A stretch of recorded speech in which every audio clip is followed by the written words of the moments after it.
आइए दोस्तों, अब जानते हैं कि कहाँ रहते हैं ईश्वर। अब बात करते हैं कि ईश्वर कहाँ रहते हैं। यदि आप उपरोक्त सुना हुआ पहला वीडियो नहीं समझे तो कोई बात नहीं। यह क्यों लिखा गया है, क्यों पढ़ा गया है, यह आपको आगे समझ में आ जाएगा। आपने भौतिक और गणित विज्ञान के आयाम अर्थात डायमेंशन के बारे में पढ़ा ही होगा। वैज्ञानिक कहते हैं कि ब्रह्मांड में 10 आयाम हो सकते हैं, लेकिन आमतौर पर हमारा ब्रह्मांड त्रिआयामी है। पहला आयाम है ऊपर और नीचे, दूसरा है दाएं और बाएं, तीसरा है आगे और पीछे, इसे ही 3D कहते हैं। एक चौथा आयाम भी है जिसे समय कहते हैं। समय को आगे बढ़ता हुआ महसूस कर सकते हैं। हम इसमें पीछे नहीं जा सकते।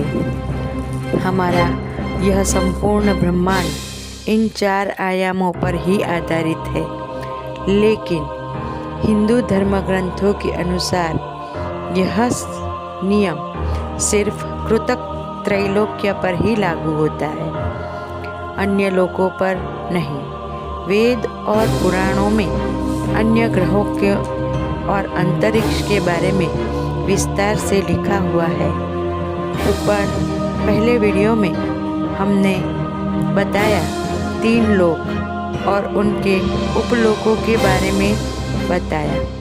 हिंदू शास्त्रों के अनुसार भूलोक, भुवलोक और स्वरलोक हमारी त्रिआयामी सृष्टि है। इसी में हम निवास करते हैं। चौथा आयाम वह समय है। 5वें आयाम को ब्रह्मा का आयाम कहा गया है। इसी आयाम में ब्रह्मा निवास करते हैं। इसी आयाम को कई तरह के ब्रह्मांडों की उत्पत्ति हो रही है, ऐसा बताया गया है।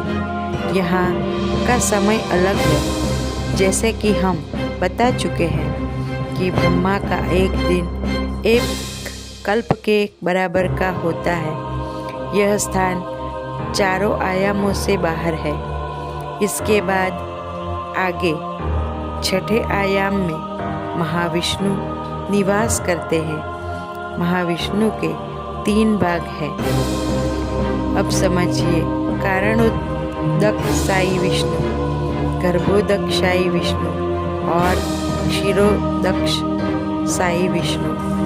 इसमें कारणोदकशायी विष्णु अर्थात महाविष्णु तत्वादि का निर्माण करते हैं, जिससे इन 5 आयामों का निर्माण होता है।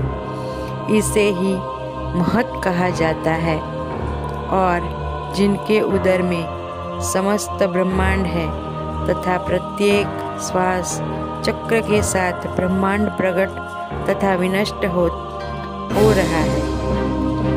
दूसरे हैं गर्भोदकशायी विष्णु। यह विष्णु ही ब्रह्मा का जन्म होता है, जो प्रत्येक ब्रह्मांड में प्रविष्ट करते हैं, उसमें जीवन प्रदान करते हैं तथा जिनके नाभि कमल से ब्रह्मा उत्पन्न हुए हैं।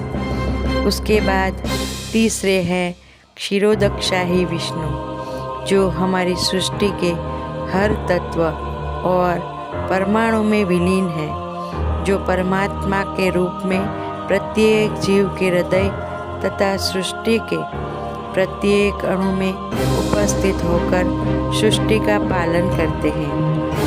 जब हम ध्यान करते हैं तो हम क्षीरोदकस्य विष्णु को महसूस करते हैं। जब हम इसका ज्ञान पा लेते हैं तो हम भौतिक माया से बाहर आ रहे हैं। इसे ही हम परमात्मा को महसूस करते हैं। जब व्यक्ति ध्यान की परम अवस्था में होता है, तब इन्हें या इस आयाम को महसूस कर सकता है।